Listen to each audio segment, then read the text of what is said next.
Hi there, I'm your host McAuley Tucker, and you're listening to The McAuley Tucker Show, the podcast where I sit down with some of the most accomplished and fascinating individuals in the entertainment and business industry. From celebrities to industry leaders, our guests offer unique perspectives and inspiring stories that will educate and inform you. Join me as I sit down with my next guest to cover their humble beginnings, challenges they faced, as well as their accomplishments in life. You are bound to learn something new, so sit back and enjoy the interview. Today in the McAuley Tucker Show, we have a very special guest, Nicholas Tabarrok. He is a film and television producer who has a very interesting story and is based in Toronto and Los Angeles, starting out as a simple production assistant and then soon, over the years, becoming a professional producer. I hope you enjoy this interview, so sit back and enjoy it. What's really fascinating about you is in conversations before, you've shared a bit about your family history. And you've spoken about the story about your grandfather and his three brothers that I believe fled from Russia. And they invented the last name that you have now. And I know with a lot of the things that we do in our life, our family and our upbringing, it has an impact on what we do. And so I was curious to ask, with your family history, can you think of anything? Did it impact your life whatsoever when it comes to perhaps your identity and the approach to risk that you do in the film industry? Well, first of all, I applaud you on your homework. I wasn't expecting that question or that reference. That you've done some research. Um, I thank you for that insightful question. So, my grandfather was a very successful merchant, and he, as you said, was in Russia. And I won't retell the whole story here, but his father, so my great grandfather, died when my grandfather was young. I think he was 20, and he had three younger brothers and his mother, of course. So he became the head of the household quite young and very successfully built up business trading, importing, exporting many different products, principally bicycles in Iran. Um, I grew up in Canada, so I didn't spend a lot of time or have a great deal of contact with my grandfather. So I think and my father was an academic. He was a university professor. But I do think through sort of DNA or osmosis, that sense of trade and merchant and business and negotiating certainly did seep into me. Um, it's funny, as I said, my father was an academic. He taught university. However, in his blood, he was a trader, and I would go and see him, buying cars or stereos or whatever, furniture, whatever it was that we had to buy for the household. And he just was a natural negotiator and trader, and he loved it and enjoyed it and so forth. So I definitely think, yeah, so it's a very, very indirect way. I think that seeped into me. And without ever being directly taught something, I learned a tremendous amount about dealing and negotiating from witnessing it. And I think that the singular most key thing that I learned is it, in a negotiation, mistakenly, many people think it's about besting the other person, taking advantage, getting ahead of them somehow. And it isn't. A good negotiating, both sides win. That both sides come out feeling satisfied. Both sides come out feeling, okay, that's good. I got what I wanted out of this. Of course, there's always, the buyer wants to pay less, and the seller wants to charge more, obviously. But there should be a place at which both sides leave the table feeling good about it, because in this business, certainly you want to go back to those people again. Hmm. So I'm going off on a long No worries. tangent here, but I think it does answer your question in a long way, is that again, I wasn't there to witness my grandfather build this business, so I can't speak from firsthand knowledge. But my presumption is he was a very successful merchant and trader because the people he dealt with appreciated dealing with him and would go back to him and do so over and over and over again. If he ever mistreated or took advantage or something, that would be that would be a very small victory because then you can't continue to build upon it. So I think that's the singular lesson I learned, and from my heritage. Wow. I really appreciate you sharing that. And there was a lot of really cool antidotes that came from what you said there. The most really cool thing that I thought was specifically university. You mentioned Yes. that you're, I think was you said your grandfather taught university? Was it correct? Am I correct? No, my Your father. father.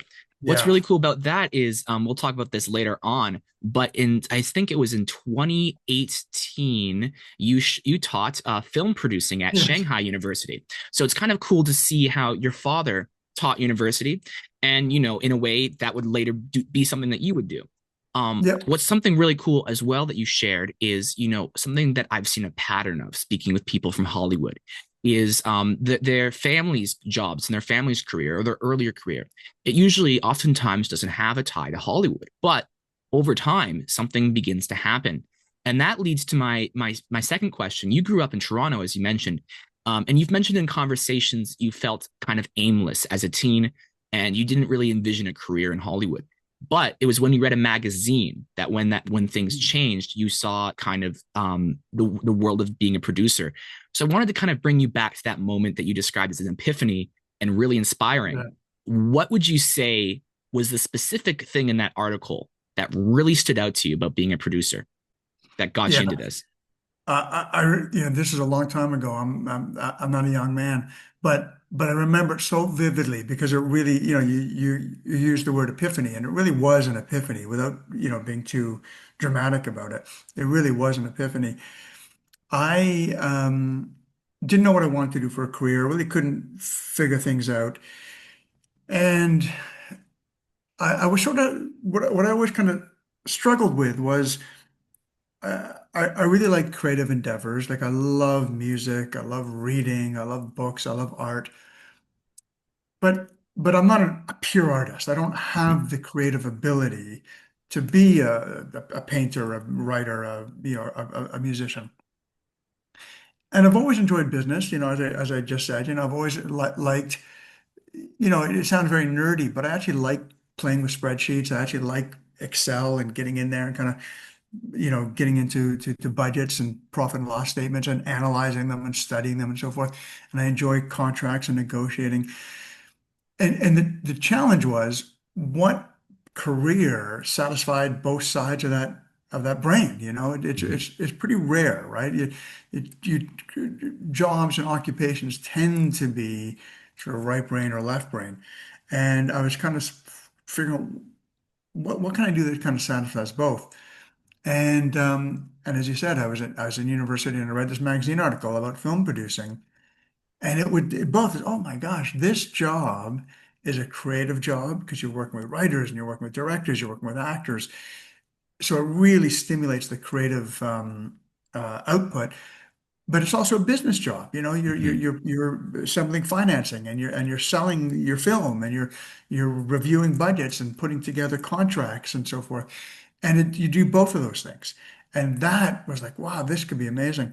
And I'm really pleased to say that I didn't know anything about the business when I read that article. And it proved out to be true that it wasn't sort of a false expectation that the job really does do that. That really provides the ability to have a foot in both those worlds. It is a mix of those things. There's a mix of It the is. creativity, but there's also a mix of business. And you mentioned there your love for spreadsheets and things like that. Yeah. Oftentimes, that's something that people don't really like or don't really enjoy, and so it's something that very few people can actually go through. So it's really amazing to hear that that was something that you fell in love with. What's even Yes. cooler is, as you mentioned earlier, your family history. It's the more you speak about your life, you can kind of see that pattern and kind of that drive towards the business and getting things done.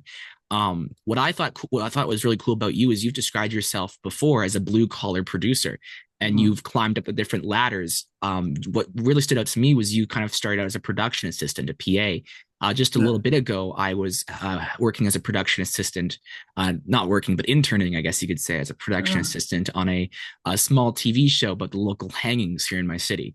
And that was a really Oh, interesting cool. experience. I got to finally not really, maybe for the first time, experience this world that you and other people that I've spoken to speak about all the time. And I did get a bit of experience in London, Ontario, when they're filming a movie starring Luke Wilson. And that also took me to that world too. So, reflecting kind of in your earlier roles, specifically in physical production and kind of Yeah. being present, what challenging aspects would you say that you encountered, and what fundamental lessons from that earlier hustle continues to shape how you work today? It's a great question. So I'm going to slightly answer a different question. It's Mm-hmm. sort of overlapping what you asked me, but it's slightly different. But I'm still going to answer your question after Mm-hmm. that. The big lesson I learned in hindsight was that unfortunately it was the wrong path. The blue collars that put blue collar producer was the wrong way to go. I didn't know anybody in the film business. I had no connections, and I was in Toronto. So I didn't know any better. So I took a job on a film, and as a PA and production accountant, production assistant, production manager, line producer, and so forth. But what I learned looking backwards is what a producer does, what I do today, has very little to do with the physical production of a movie. So I became really good at knowing how to, somebody says, whatever, here's $10 million, go make a movie. I really knew how to hire a crew and rent the gear and book the locations and close the deals with the unions and oversee production and make sure we stayed on schedule, make sure we stayed on budget. And those are necessary skills, but it's not what a producer does. That's what a line producer or a physical producer does. What I do now as a producer, it's a desk job. It's an office job. It's not about being on set. I read scripts. I package material. I work with writers. I reach out to agents. I put cast on things. I deal with directors, and then I do my best to finance the movies. So what a producer does is 90 to 95% in an office long before the cameras start rolling. So so being on the physical side of production, being on set, isn't really particularly valuable to what I do now. Mm-hmm. It plays a small role in that when I'm making a film, at least I understand that part of it. So I can look at a budget and a cost report and a schedule and understand it and kind of be able to talk to the line producer and the AD and say, no, let's do this instead of that, or well, why are you doing it this way, or why are we over in these costs, or I don't think you've budgeted this correctly. But again, that's not a huge part of my job anymore. So Yeah. that's the hindsight, kind of looking backwards about that lesson.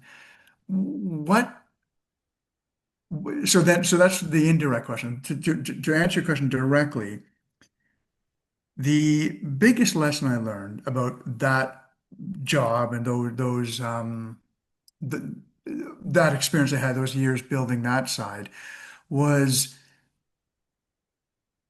morale is is so important because crews work really hard, and the what you get out of a happy, satisfied, respected crew is invaluable. And it's so much more important than, desperately trying to squeeze everything out of the last, penny or whatever. Because, well, how am I trying to say this?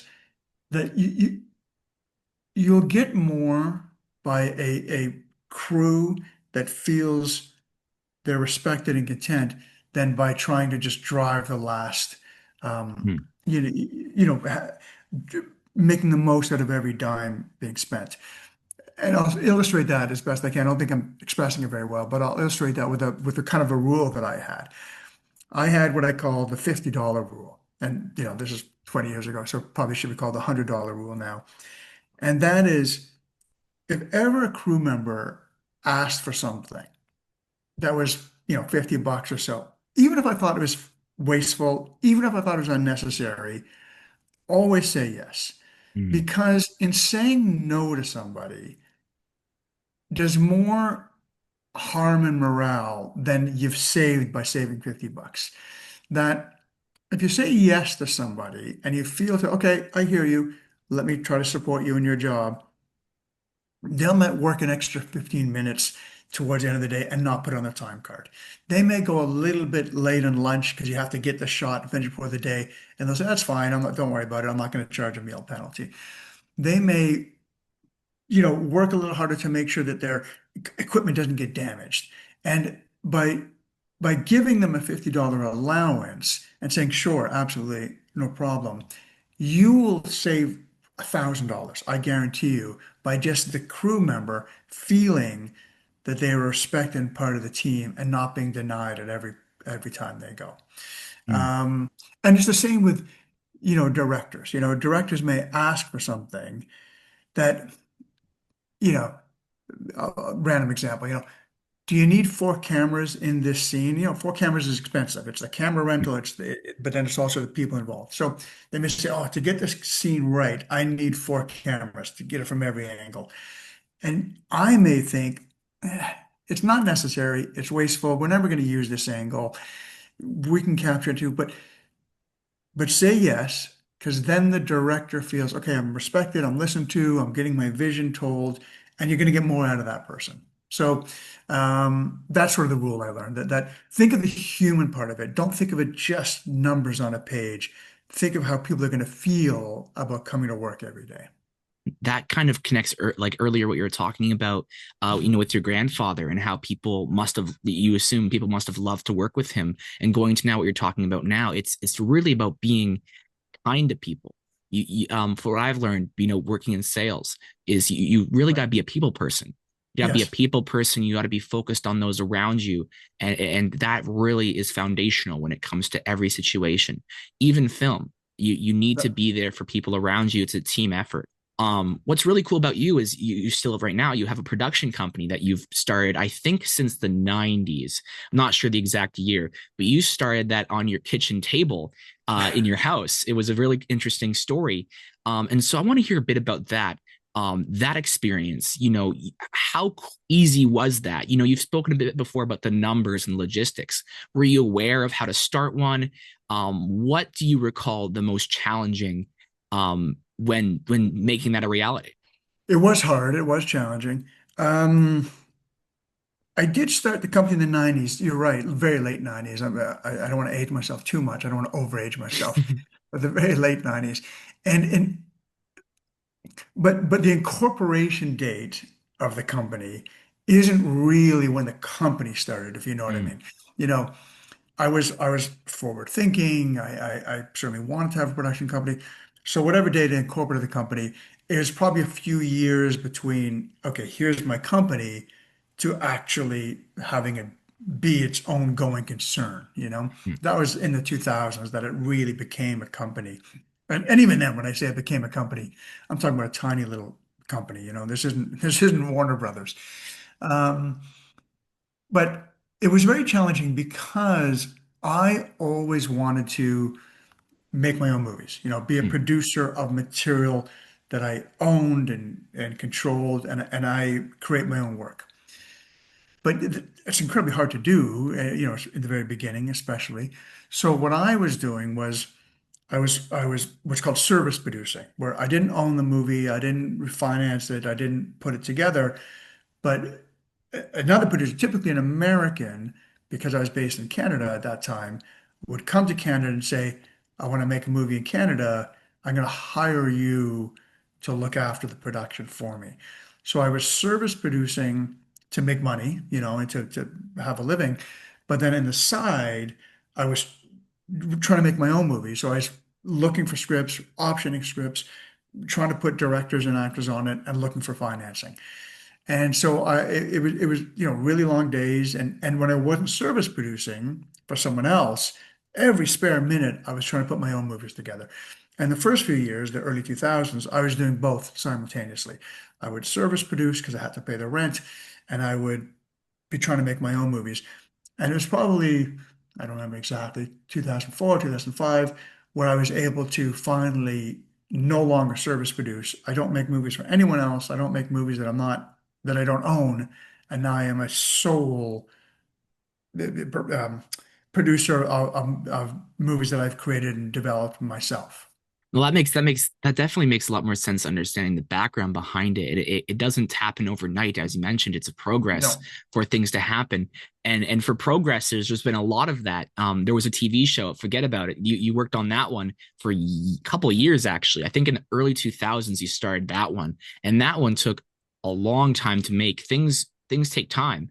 Yeah. One of the coolest things that stood out to me, and you've highlighted before in conversations, like, one of the biggest things in your life was in 2009 when Defendor went to TIFF, Yep. that experience, and there was that 2 a.m. bidding war, and that was very, very cool. And I wanted this was a challenging one because I didn't really know how to approach this question, but I was thinking about it earlier, and I said, I don't know how bidding wars happen. I'm not really sure what a bidding war looks like, and so I was curious to ask you, were you up at 2 a.m. during this? What does a bidding war look like for films? And how does that happen between two companies that don't really know each other? Yeah, again, you've done your homework. You really, I don't know where you're getting this from, but that's very, very cool. You've got these questions and you've done your research.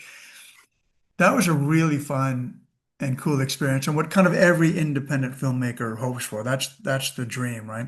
And it's happened to me a couple of times. But yes, exactly how it sounds. I was definitely awake at 2 a.m. Dealing with phone calls. So Defendor played TIFF 2009. You're absolutely right. And it was really popular. And we had Woody Harrelson, who's a great actor, and Sandra Oh and Kat Dennings, and the great Elias Koteas. Peter Stebbings wrote and directed it. So it was a really good film, and people wanted it. And exactly as it sounds, it's sort of like an auction, at an auction house. The paddles are going up and so forth, except it's all done over the phone. And I don't remember the companies now because 2009 is a long time ago. But one company would say, uh, you know, I'll, I, I'll use invented numbers. Yeah, A, because I don't want to disclose, yeah, confidential information. And B, because I don't remember exactly. yeah. But one company would say, okay, I'll give you $1 million. And another company would say, okay, I'll give you 1.2, okay, 1.4. And it's truly like, this is like, the movie screened in the evening. I couldn't tell you what time, but 7, 8 p.m., something like that. And then, what happens is, the movie comes out and you're at an after party, and that's when the distributors start making phone calls. And it really was. I remember standing out at a parking lot at 2 o'clock in the morning, and that's when Sony, who ultimately ended up buying the movie, sort of came up with the highest number, and Yeah. whether it was we closed at 2 a.m. I remember having lunch with the Sony execs a day or two later. So we had closed by that time, but whether, at 2 a.m. was the final doing or the next morning we kind of tidied up the details. I don't recall exactly, but yeah, it really was that sense of the phone with one offer, then the next, the next, the next, and it kind of slowly grew and grew and grew. It was really, really fun and exciting. I enjoyed that night. It sounds like it was an amazing night and an amazing experience for that to happen. I've spoken with an individual who I believe also had a similar situation. I'm not sure if there was a bidding war, but he made the movie Hoodwinked, which was a cartoon film back in the days, and it was the Harvey Weinstein company. Oh The yeah, Weinstein company got it, and so that was a whole situation, a whole thing as well. But it sounds like it was an exhilarating time and a it was. dream that's like, it must have been a blessing for that to happen. And that experience after that, you've continued to work on so many different projects. And I want to really bring it on to this because this is really cool.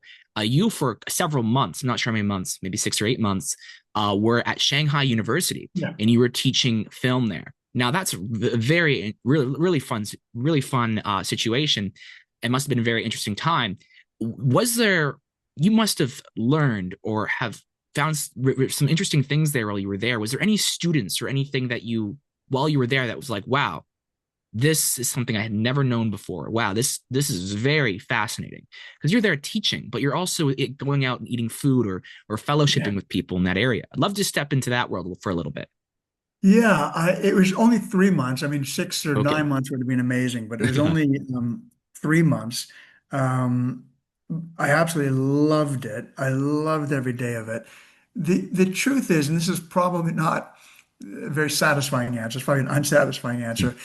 I didn't, as you said, I was there to Yeah. teach, filmmaking, producing, and the Shanghai Film University very deliberately wanted professors from the West. They wanted a Western style filmmaking. So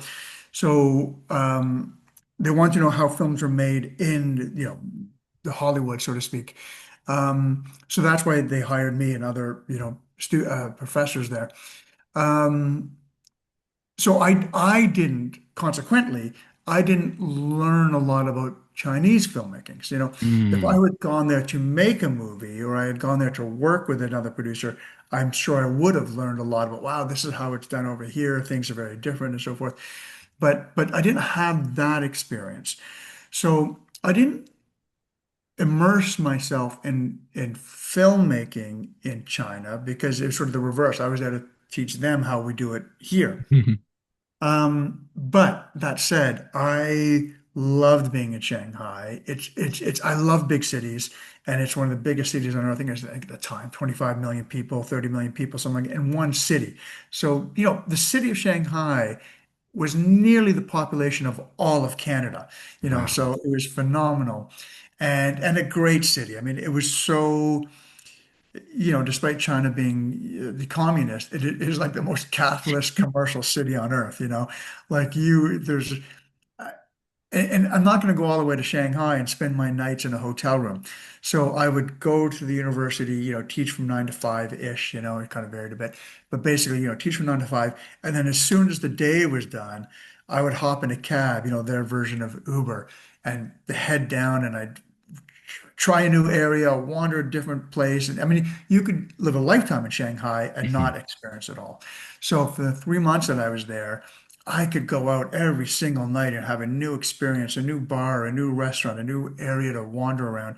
And I'm a big architecture fan, so these new Mhm. modern buildings, huge skyscrapers. You go to a huge modern skyscraper one night, and the next day you go to a 1,000-year-old neighborhood, these little cobblestone streets and so forth. It was a fascinating, thrilling experience, and I really, really enjoyed it. And what's really cool about that as well is you've gone to, I forget if I would correct me if I'm wrong, for one of your productions you were on a island. I believe it was an island or it was something that you were on. Correct. That must have been cool as well. So you have actually quite a bit of experience traveling around. We'll talk about this a little bit later, but you mentioned architect. I know that you're a huge fan of the Getty Museum, so we'll talk a Yeah. bit about that because I've got a really interesting question involving that. But Okay. with film, there's always highs, but there's always lows. And one thing that I've always learned is even at the lows in our life, without the lows, we wouldn't necessarily be able to grow or learn. And I know you've hinted at this in conversations before about some harder years, specifically between 2019 and 2020, where there was not Mhm. many greenlit projects, offices were closing and some staff had to go. Without dwelling on the negatives, what was perhaps one of the hardest personal sacrifices that you had during that time? And how would you say that that strengthened you to push forward towards bigger goals that you then would have, let's say, in 2022 when you produced, that really beautiful film that was involving the Holocaust? Yeah, what an insightful question. Any business has up years and down years, right? Mm-hmm. Every business is going to have moments that are in years that are good and bad, but the film business more than most because if you own a retail or a manufacturing business or you're a law firm, whatever you can choose, there's a certain degree of regularity, Mm-hmm. that in most businesses, outside of a pandemic or some global event, you you, you can reasonably assume and project that March should be more or less like February, hopefully it's growing a little bit. And 2019 is kind of going to be like 2018 and should be like 2020 and so forth. But the film business doesn't work that way because, and not just for a small company like mine, but for even the largest companies, it's just the nature of the business. You can have really, really busy and huge highs at one point, and then the next year you can have huge lows. I mean, if you look at the biggest companies, Warner Brothers, Netflix, Mm. whomever you want to choose. Actually, Netflix is a bit different because they're on a subscription model, so they are a bit more regulated, which of course the brilliance of their model. But if Hmm. you look at the older studio system, Disney, they're going to have a huge hit Marvel movie, Deadpool, one year, and then the next year nothing works. So that happens to all of us. And so the lesson is, I mean, it's going to sound so kind of cheesy and kind of uh, unoriginal, Yeah. but it's really the best lesson I can pull out of it is perseverance Mm. and sort of keep at it. You just have to know that okay, I'm going to keep working hard, keep doing what I'm doing. And when I say keep doing what I'm doing, also be thinking, well, what can I be doing differently? Where's the industry going? What changes are happening that I should be aware of and adapting and so forth? So you got to be able to think, okay, how do I adapt? How do I change? How do I future-proof my company and myself? Mm. But just sort of keep at it, and just hope that those changes are coming, and hope that it's going to turn around again, and knowing that this is just the nature of the business. Exactly. And you never know what's going to happen. That's why the You don't. persistence is very key. And you've highlighted that throughout your life. And that persistence, of course, has been very helpful because in 2022 and 2023, you were involved in a wonderful film that was involving the Holocaust. And you actually you went to the TIFF premiere. What was really cool there is the daughter of one of the main character was there as well as one of the survivors. And so I wanted to kind of ask you, you've worked on so many different types of, you've produced and helped, and you were involved in so many different types of films and genres. What would you say really pushed you towards this one? Was there, maybe perhaps your love, maybe perhaps your history and your fascination with different things, or is there a genre or preference that you're drawn towards more? Because I know you've worked on some true stories, you worked on some Mhm. comedies, you've worked on, you've spoken about how you like to make things that are different, dark comedies and things like that, but also serious films. What about this one really pushed you to work on Yeah, the film you're referencing is Irena's Vow, it? Mhm. and it's the true story of a young woman. She was 18 years old at the time, living in Poland, and when the Nazis invaded, um, she was conscripted to work as a maid in the highest ranking Nazi soldier in that town she lived in. And then while she was there working as a maid in his house, she took in and hid 12 Jews and kept them alive during the whole Holocaust. Mm. During the Holocaust, while the Nazis were in Poland. So an incredible act of bravery and a real, sort of Schindler's List type story, and a Yeah. wonderful, beautiful, heartwarming story during a terrible time. So what drew me to it was that for almost all my films, I mean, kind of entertainment based, it's purely, like I hope audience enjoy it, hope audience have fun, whatever the case may be. But this is the first film that really, to me, uh, had a deep resonance, like a human resonance and impact and importance. And I thought, this would be a great addition to the movies that I've made because it just has it speaks to larger themes. I'd never to that point tackled a film of that kind of weight and significance. So I felt it was important, and I felt that it was something that I should try to bring to screen. Irena Gut was her last name. She really deserved to have her story told, and she deserved the world to know about it, what she did.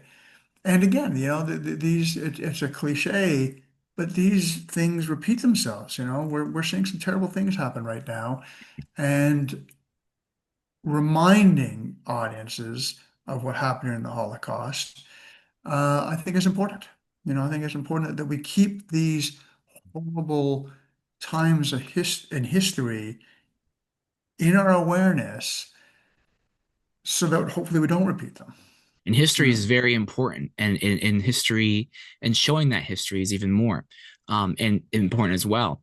And working on these productions as well, even this one, it must be, I'm not sure if this is your part or if it's the writer's part, but learning about it, understanding it, going back and the Yeah, continuity and making sure this is accurate, that must also be so fulfilling too if you are the one who experiences that. It's a grind working in these films. It's there's rejection, there's long timelines, yeah. and you have to constantly stay optimistic. And endure in all this chaos, it's good to find something to do in your pastime or have your interests. And for you, you mentioned earlier you love architecture. You are a big fan of the Getty Museum, but also Yeah. you enjoy the food at, I believe it's a place in LA, no Nobu, what's it called? Oh, Malibu. Nobu. Yeah, and Yeah. there's tons of different things. So I was really curious, like with your interests outside of film, what are you really drawn to? Is like for me, I'm really big into collecting vinyl. You can't really see it, but I've Oh, got two shelves full of just records that I've inherited. I love, even though I love film, even though I do work in some small things here and there, I love film, and so I love watching movies. But for you, what would you say really draws you towards architecture or even, eating wonderful food? now I'm starting to be worried if you're, eavesdropping on my phone calls or reading my emails, because I don't know where you'd get Nobu Malibu from. I don't know how on earth you unearthed that. And the Getty, actually.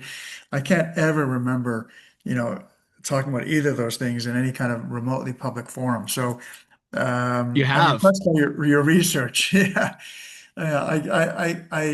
I shudder to think if you interviewed somebody, really famous, Tom Cruise, how much research you'd have to do, how much written material there has been about someone like that to be as comprehensive as you have been with me.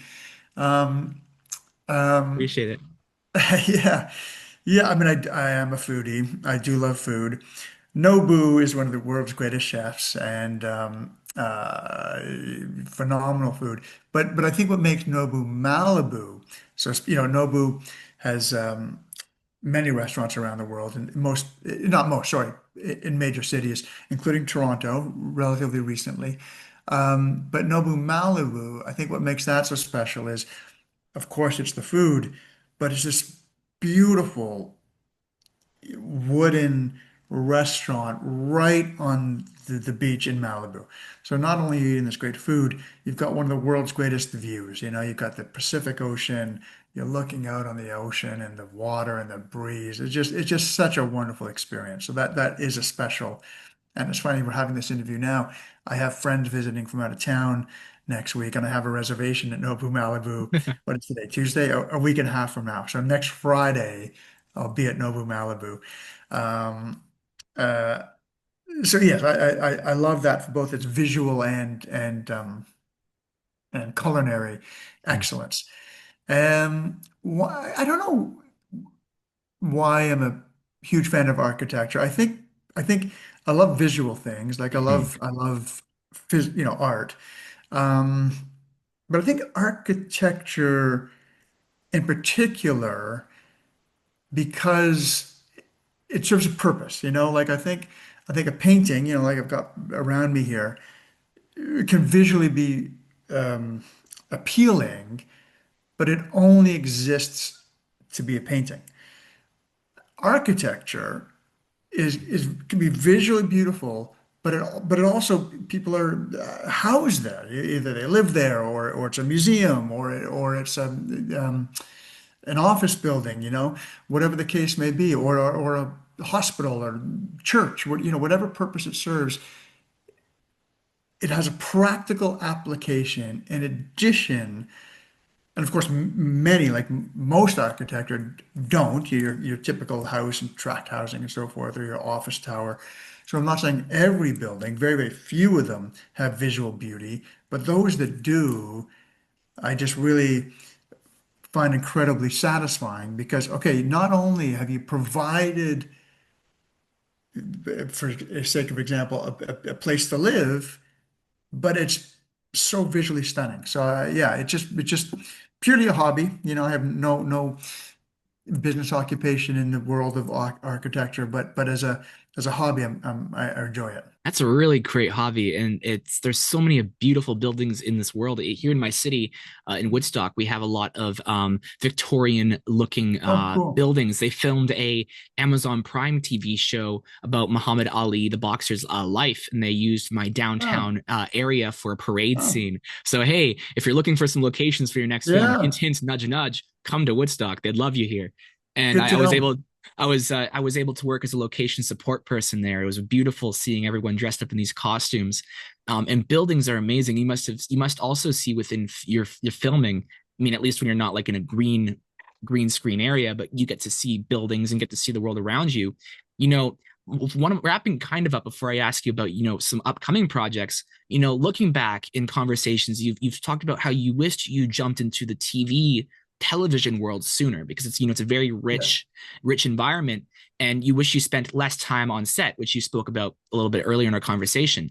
If you could rewind to one specific moment in your career, maybe it could just be what I mentioned here involving jumping into TV, it could be something different. Yeah. What would be the path that you would take, and how might that journey have shaped who you are today if you had gone in a different direction? Yeah, it's you nailed it on the head. It really would be if I could rewind to the beginning of my career. I very deliberately and consciously said I want to make feature films. You Mm-hmm. know, now 20, 25 years later, I am equally films, television, it's all appealing to me. We're working in both and so forth. I wish I had started that way because Mm-hmm. as you referenced, the TV medium is so incredibly rich for storytelling now, And I think the reason why I didn't is because that's relatively new. In the age of the medium, that's, with some exceptions along the way, it's relatively new that that series with such heft and intellectual depth and captivating arcs as Sopranos and Breaking Bad and True Detective and so forth have come to the medium. But I would love to do more TV, and I wish I'd started sooner. So I think that would be if you could rewind the clock 25 years and I'm starting my career, I would sort of spend at least 50-50, if not even more, but at least 50-50 of my time and energy into film and television. And who knows, maybe a project that you'd have worked on would have become as successful as the ones that you're working on now, but of course in TV form. And who knows what doors that can open. But it's not too late. There's definitely a lot of Oh, no, opportunities no, right now. we're doing our best to rectify that by pushing into television. Absolutely. Yeah, and we never know. There's a lot of great opportunities now with streaming and even Yeah. YouTube. There's so many different projects, and involving Yes. that, you're working on a really cool project. The name has left my mind, but I hear that you are really enjoying this project, and you're hoping that maybe it could win some awards. You've talked about how you really want to win an Oscar. From what you can tell, from what you can share, because I do know in this business it's a very hush hush. Things have to be signed. Yeah. But from what you can share, what are you looking forward to the most this year or these next couple of years in your world with your projects? And what can we be looking forward for? Yeah, I am going to speak in very general terms Yeah, because you just don't know what's going to get made ever. So yeah, what I don't like to do, and not, I don't mean just here with you now. I mean, and as a general business practice, because hmm when you work with writers, directors, understandably, especially young, newer ones, they're really eager to get it out there. Hey, can we put out a press release? Can I put this on IMDb? I said, no, like, because there's a really good chance that this will never get made. And it just looks bad to say, hey, we are working on this, show, XYZ, whatever the name of the film is, and then it doesn't happen. So I really don't mention titles and people and so forth until the film is greenlit, and then you can start talking about what what the film is all about because you know it's going to get made and the public will it'll get to the public eventually. hmm So speaking in generalities, um, we just took out a television series a week ago that we went out to a bunch of pitches, both in Canada and here in Los Angeles, which I'm really excited by. And we'll be hearing the result of those pitches in the next few weeks. So I got my fingers crossed about that. It'll be very exciting. I made a feature film last year, towards the end of last year. We just completed post recently called 109 Billion Followers, Yes. which I'm really, really excited by. The great J.K. Simmons, phenomenal actor, along with Olivia Simmons and Nina Arianda and Jake Ryan, so a great cast all around. And that one we're hoping to get out to the festival circuit, towards the fall of this year. So excited to see how the audience receive that movie. And I'm putting together some new films. So, I have so, some films have some cast. I'm putting on others. Some films are going out for cast for the first time now, but putting new packages together. So a bunch of things I'm really, really excited by. Maybe we'll have a conversation next year and I can look back and I can say, remember that thing I didn't tell you the title about? Well, now I can tell you because it's getting made, so that's the Of hope. course.